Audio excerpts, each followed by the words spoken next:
Hello friend, સ્વાગત છે તમારું મારી ગુજરાતી રસોઈ ટિપ્સ ચેનલમાં। તો આજે આપણે બનાવીશું ભરેલા ટીંડોળાનું શાક। તો આપણે અહીંયા 250 ટીંડોળા લીધા છે। એની અંદરથી હું તમને બે અલગ અલગ ભરવાની રીત બતાવીશ। તો આપણે સૌથી પહેલાં આપણે ધોઈ અને સમારી લીધા છે। આગળ પાછળના જે ડીટિયા હોય એ આપણે કાઢી લીધા છે।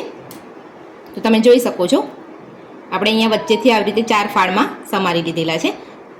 આની અંદર આપણે મસાલો ભરવાનો અને બીજી રીત આપણે અહીંયા વચ્ચેથી એક જ આપણે ફાળ કરી છે, એની અંદર આપણે મસાલો ભરવાનો છે। આ બંને રીતની અંદરથી તમને જે રીત ગમતી હોય અને જે રીત તમને ફાવતી હોય એ રીતે તમે ભરી શકો છો। તો હવે આપણે ટીંડોળાની અંદર ભરવાનો મસાલો બનાવી લઈશું। તો આપણે અહીંયા એક નાની વાટકી સિંગદાણા લીધા છે। અહીંયા આપણે કોપરાનું છીણ લીધું છે। આપણે અહીંયા 2 મોટી ચમચી તલ લીધા છે। હવે આપણે અહીંયા એક ચમચી કાશ્મીરી લાલ મરચું લીધું છે, એ આપણે અંદર મસાલામાં એડ કરી લઈશું। 1 ચમચી આપણે બેસન એડ કરીશું।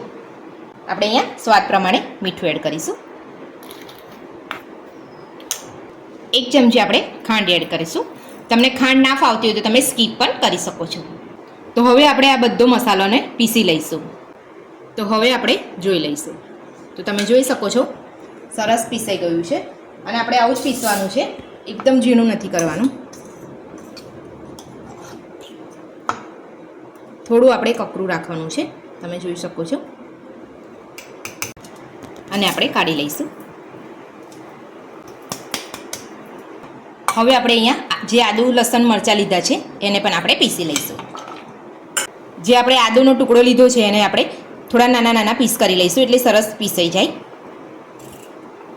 તો હવે આપણે આદુ મરચાં લસણને જોઈ લઈશું। તો તમે જોઈ શકો છો આપણે પાણી નાખ્યા વગર જ પીસવાનું છે।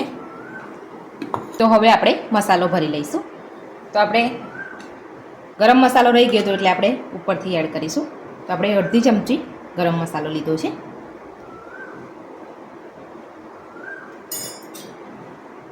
બે ચમચી આપણે તેલ એડ કરીશું।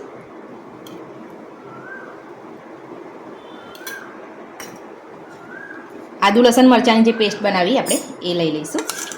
આપણે પેસ્ટ ઉમેરી લીધી છે। આપણે અહીંયા અડધી ચમચી હળદર પાવડર ઉમેરીશું। બધું જ આપણે હાથેથી મિક્સ કરી લઈશું। તો આપણે બધું જ મસાલો મિક્સ કરી લીધો છે। હવે આપણે ટીંડોળામાં મસાલો ભરીશું। તો આપણે આ 4 ફાળ કરી છે એની અંદર મસાલો ભરીશું।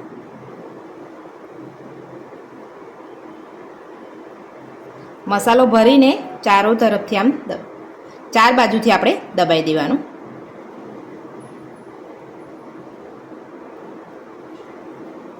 તમે જોઈ શકો છો મસાલો બધો જ આપણે સારી રીતે ભરી લીધો છે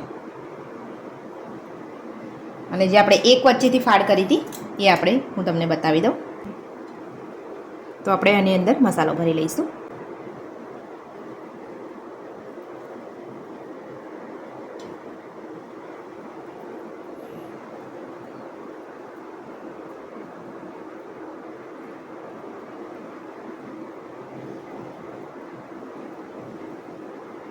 તમે જોઈ શકો છો આપણે અંદર સરસ મસાલો ભરાઈ ગયો છે। આવી જ રીતે આપણે બધા ટીંડોળાની અંદર મસાલો આપણે ભરી લઈશું।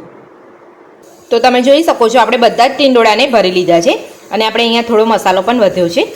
તો હવે આપણે ટીંડોળાનો વઘાર કરીશું। 2 થી 3 મોટી ચમચી આપણે તેલ લઈશું। તેલનું પ્રમાણ આમાં થોડું વધારે રાખવાનું। તેલ આપણે ગરમ થવા દઈશું। તેલ ગરમ થઈ ગયું છે। હવે આપણે 1 નાની ચમચી જીરું એડ કરીશું। 2 ચમચી આપણે હિંગ એડ કરીશું અને આપણે જે મસાલો વધ્યો છે એ આપણે એડ કરી દઈશું। બધું જ આપણે સારી રીતે સાતળી લઈશું।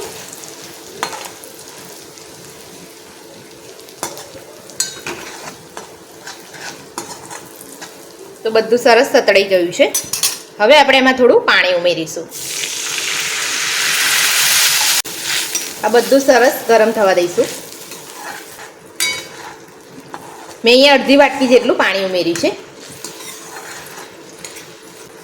તો બધો જ મસાલો સરસ ગરમ થઈ ગયો છે અને ઉકળી પણ ગયું છે અને થોડું ઉકળવા દેવાનું એટલે સરસ મસાલો બધો શેકાઈ જાય। હવે આપણે એમાં ટીંડોળા એડ કરીશું। બધા જ ટીંડોળાને આપણે હળવે હાથથી ફેરવી લઈશું।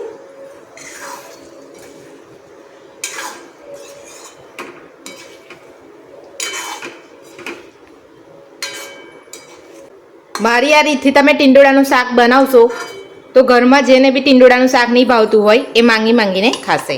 તો બધું જ આપણે મિક્સ કરી લીધું છે. હવે આપણે એની ઉપર એક ડીશ રાખીશું. એની અંદર આપણે પાણી મૂકેલું છે. આપણે આવી રીતે ટીંડોળાને થવા દઈશું તો વરાળથી ખૂબ સહેલાઈથી એકદમ ઝડપી થઈ જશે. અને વચ્ચે વચ્ચે તમારે ચેક કરતું રહેવાનું છે. હવે આપણે ચેક કરી લઈશું. આપણે પલટાવી લઈશું.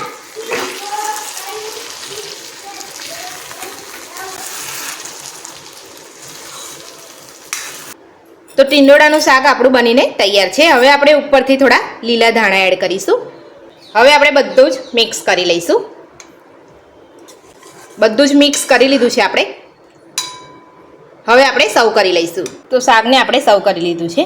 ભરેલા ટીંડોળા બનાવવાની રીત તમને કેવી લાગી મને કોમેન્ટ બોક્સમાં એકવાર જરૂરથી જણાવજો.